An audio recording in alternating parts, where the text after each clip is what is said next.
does it feel to be a world champion? It's everything I ever dreamed of. It's still kind of settling in a little bit. You know, he was a very strong, very hard-hitting fighter, but I knew that we'd be able to outpunch him and outwork him, and that's what we did tonight. So I'm very, very, very comfortable, very, very happy. How were you able to keep up that pace the whole night? You know, I've got to give a lot of thanks to Eddie Mustafa Muhammad, my coach. He would follow me going to Mount Charleston, going up this mountain for 5 miles every Saturday. Plus, I was putting in 7-mile runs 3 times a week. Plus my 5-mile run on Saturdays. A lot of running, a lot of hard work on the bag, and working on the mitts. He was just very strict on being in great shape and knew when to give me days off, so I wouldn't overtrain. So he'd see some things and then tell me, okay, we're going to dial it back. How's your weight? It's good? Okay, we'll dial it back. You know, don't come in tomorrow. And everything really worked out. It was kind of working, you know, both smart and hard.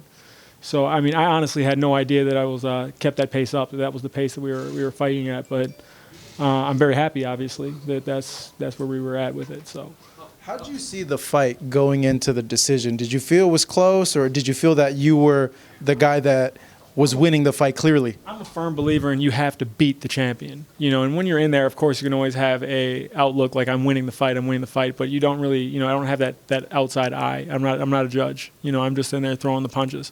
Obviously, I know that he landed some good shots himself. You know, he had a really good job of keeping his left hand out and hiding his right hand. It was a very strong shot. I felt like I had won, but it's not until you hear those words and the new will you actually, you know, allow that to settle in, and all of a sudden you realize that you're now a champion. Now, when you heard the wide scorecards, what did you make of it? Because I was thinking there's no way that I lost, you know. But again, you got to beat the champion. Right. Doesn't matter where we're at, that he's from Japan and he's in the U.S. It doesn't matter where you're from. You have to beat the champion. So, of course, there's always going to be that shadow of a doubt saying, you know, did they give it to him? But I'm always going to feel like I won this fight. But until they say and the new, you know, scorecards sounded good and it gave me more confidence that they weren't that close. That I felt like I was going to be the one who came up on top. But until they actually said and the new, and it's like a million pounds falls off your shoulders, and like, you know, you did it. You know, something no one will ever be able to take away from you. You know, I'll be able to tell my grandkids, my great grandkids, and I say that, but not like I'm content. Like this is where it stops. You know, obviously the journey keeps going. But this is something that, you know, I'll be able to. I put my name in the history books. Brant, how important was important when you lost with Brant to take Murata? I learned. I mean, that had a lot to do with the punch output in itself, because I know that every round you have to do everything possible in order to win. Because if you take time off, you just try not to get hit, just protect your undefeated record, you will lose a fight, you know, not doing everything you should be doing. So I decided that when I decided to fight Murata, who is the best competition in my eyes that I've ever fought, he's an Olympic gold medalist and a world champion, that I was going to let my hands go. I was going to punch. I was going to win. So, and that's what I decided to do. Murata with a lot of clean shots. Was at any point did you feel like, okay, this is it, I have him?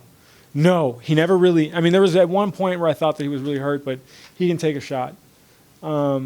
Even the times where he would wobble a little bit or seem like he had completely faded, he would hop right back on the horse, and all of a sudden his hands would get high. He'd smile at me a little bit, and then I knew we were in a fight again.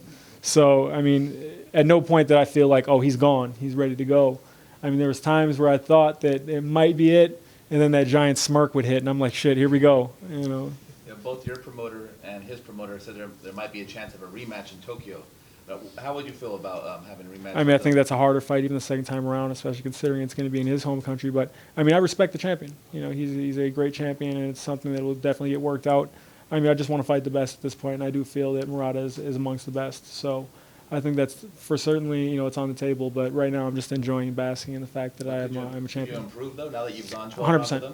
Yeah, I think that I can definitely improve. But, I mean, I'm not naive to think that he wouldn't improve as well. So I think that we would be able to improve at a faster rate than he would. I mean, typically with rematches like that, you know, the guy will win more so on the second time around. But that would make a long trip to Japan, because, I mean, I do know that he did not take a long time when he came here. I think he's been here for less than a week or maybe a week or so, which I felt was kind of ill-advised. You know, when you take something seriously, you take an opponent seriously, you take the proper amount of time to acclimate to the time zone and the altitude.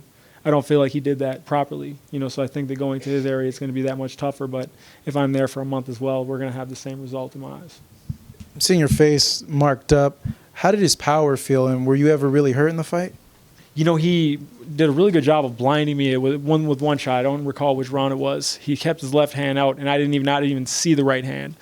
His glove just got a little smaller than a flash, and then hurt. I mean, it wasn't necessarily hurt; it was more of a flash. He's very strong. He's very snappy. At the end of the punch, but I wouldn't say I was in too much trouble. It was just a shot I certainly noticed. Now, obviously, sparring and fights are totally different, but you've sparred plenty of rounds with one of the hardest hitting punchers in boxing with Errol Spence. How can you compare that power, just to kind of give people an idea? I have nothing against Murata. Murata's a good, strong puncher, but I've never been in anybody to punch like Spence, though. Spence is barely human. That shit it's the different level. All due respect to Murata, he does punch very hard and all that, but I mean, I had the back of my hand bruised by blocking a shot from Spence in 16-ounce gloves, so it's just a little different in that aspect. But, I mean, not taking away from Murata. Murata can knock you out with a shot. Spence is a little overkill. If you have enough power to knock someone out, you have enough power to knock someone out, and Murata has that. Now, you're the regular champion, obviously. The super champion is Canelo Alvarez. How do you fit in that picture, you feel?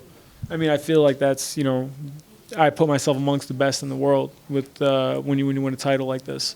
So it's definitely, like I said, I don't ever look past anybody. So now it's my time to kind of sit down and look at what my options are going to be from this point forward, because I think it would have been a discredit to look past Murata and say, once I beat Murata, I'm going to fight this person. That's how you get beat, or that's how you get knocked out. He's a very serious champion. I took him very seriously, and that's why we came away with a victory. So now that we've already taken that victory, it's time to look at what else is out there, because I fully understand it doesn't get easier from this point. This is the launching point from being, the best competition in the world. Your name gets thrown in the hat with some of the best in the world at this point now. So it levels up. It doesn't level down. Now, speaking of, putting yourself amongst the best and best competition, by far, I think this is, you can't argue, it's one of the Fight of the Year candidates, if not Fight of the Year so far. Now, with people like The Zone and obviously the ESPNs that you fought on tonight, where can you see yourself, because now the phone's gonna start ringing, and it's gonna start ringing tonight. How do you see that play out? Because obviously Canelo's with The Zone. We just had Boo Boo come out victorious, win the title tonight. He's with The Zone as well. Could you see yourself working with them? Continue to work with ESPN? I mean, honestly, I'm a gun for hire. If it comes down to a highest bidder type situation, ESPN has been great to me. I really enjoyed working with Top Rank and ESPN. I could see myself working on the ESPN circuit as well as doing the Zone. It's with belts comes a lot of power to make decisions like that. So it's just what comes down to makes sense. Again, I didn't really ever look at it. I've never been forced to really face myself with those decisions because I was so nearsighted in the fight with Murata, that I didn't really think about what happens next. And now, you guys are asking the questions, and it's hit me like shit. Like this is very real now. These are very real questions. They're going to need answers and soon. Because I'm not somebody that wants to sit on the shelf for very long. I want to get right back on the horse. What about next week? You got another championship fight in your division with Devinchenko and Danny Jacobs. How do you see that fight playing out? Oh, that's going to be a fun fight to watch. I personally have Jacobs. I think Jacobs is amongst one of the best. Obviously, Devinchenko wanted the fight for a reason. They've had as many rounds they spar together, so it could be really interesting. I think the fight's going to heat up relatively quickly, and I'm excited to watch it. But you have Jacobs with the edge?